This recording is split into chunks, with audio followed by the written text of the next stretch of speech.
Et on commence par ces images. Regardez l'exposition Toutankhamon à la Villette à Paris. Et vous y étiez évidemment, Juliette Smeralda, bonsoir. Bonsoir. L'Égypte n'a aucun secret pour vous et vous le partagez dans cet ouvrage, Cheveux d'appoint, perruques, tissage, rajout, de l'Égypte antique à nos jours aux éditions Assamala. Question pour ceux qui ne le savaient pas déjà, Toutankhamon, est-ce que le pharaon était noir ?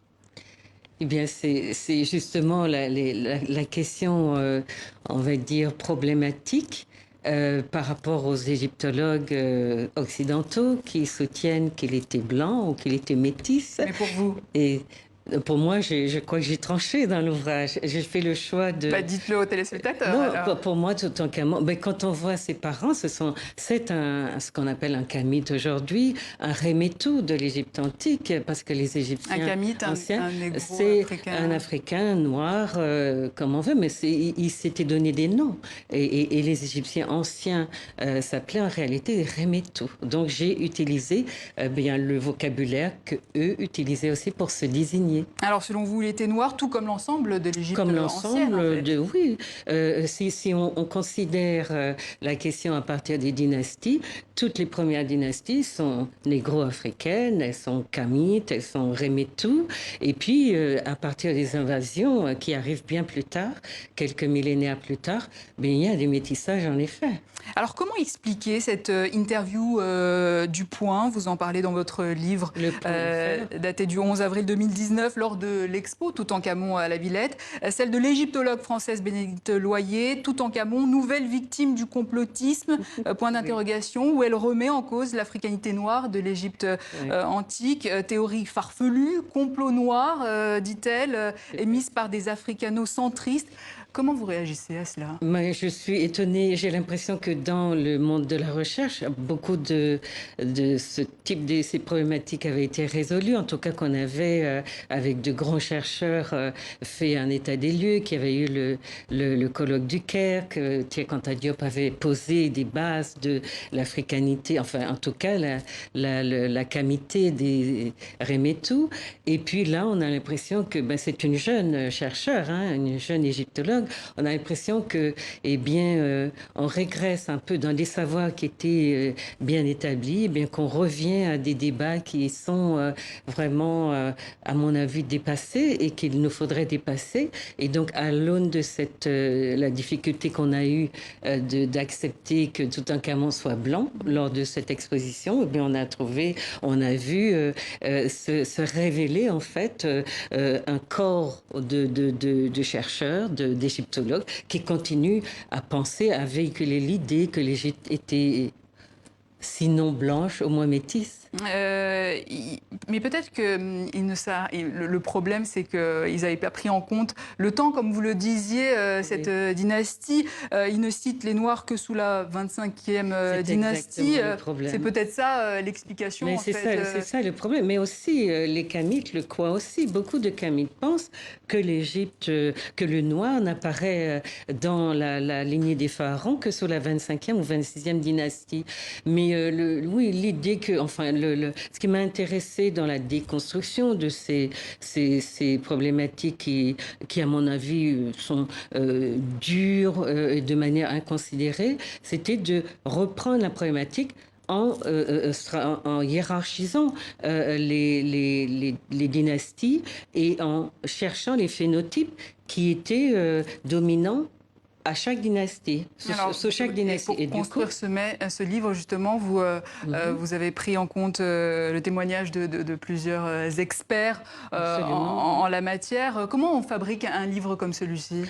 C'est une chose compliquée. J'ai dû faire une école d'égyptologie aussi pour bien comprendre d'abord les dynasties, la vision qu'avaient les Égyptiens ou les Remetou de leur esthétique, de leur corps, et tout ce que je trouve, bien sûr, en m'inspirant de beaucoup des travaux de Cheikh Anta Diop, mais de beaucoup d'autres chercheurs, y compris des Occidentaux.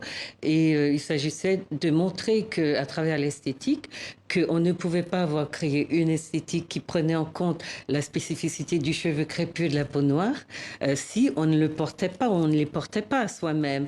Donc pour moi, c'est les problématiques qui remettent en cause, entre guillemets, la race des Égyptiens sont des problématiques qui font l'impasse sur des choses qui sont, j'allais dire, basiques, essentielles, et qui crèvent les yeux quand on décide de regarder qui habitait cette partie de l'Égypte, enfin c'est du continent africain. Donc le cheveu aussi est un enjeu politique. Non, mais c'est pour cela que je suis partie de la texture du cheveu. Et en parlant de l'esthétique capillaire, je vais donc montrer que les pharaons et tous les, si vous voulez, les premières dynasties jusqu'à la 18e dynastie, même si à partir de là, on voit se dessiner des figures métisses, mais on est essentiellement chez les Noirs, aux cheveux crépus et à la peau noire.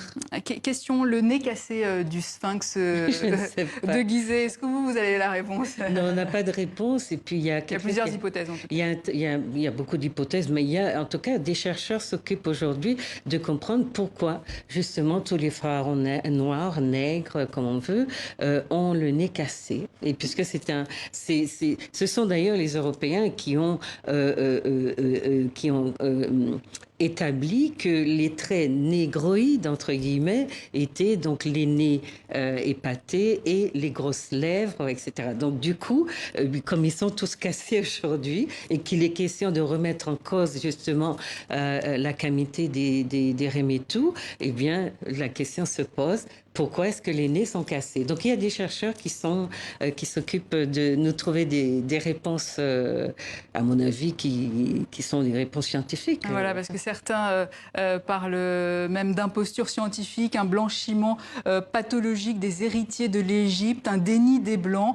Pour Ivan Van Sertima, il s'agit d'un génocide culturel. En gros, l'histoire conventionnelle a ignoré les débats africains et leurs contributions, tout simplement. Mais jusqu'aux mathématiques, jusqu'aux momifications. Mais quand vous prenez les questions qui se posent aujourd'hui sur l'Égypte, sur l'apport des Noirs à la civilisation, on est toujours dans des débats très éculés, un refus assez systématique de reconnaître l'apport des Noirs au monde.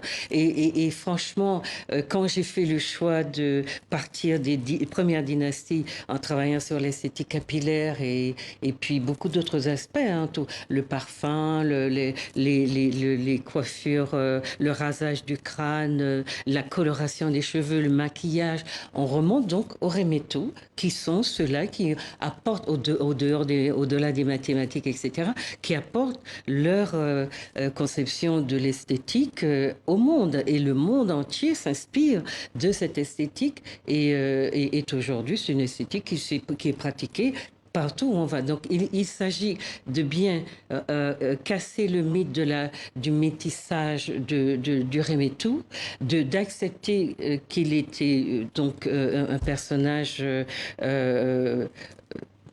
négroïde, si on veut. Ce sont des mots horribles inventés par les Occidentaux, mais en tout cas, on revient au terme kamite pour dire que donc il est investi d'une vision du monde, d'une spiritualité, d'une esthétique et d'un corps qui médiatise un peu sa présence au monde et sa vision de ce qu'est pour lui un environnement où il n'est pas dans des luttes raciales, dans une remise en cause. Et d'où l'importance du cheveu pour réhabiliter le peuple noir dans l'histoire de son continent. Juliette Esmeralda, merci. Je rappelle votre livre « Cheveux d'appoint, perruque, tissage, rajout de l'Égypte antique à nos jours » aux éditions Assamala.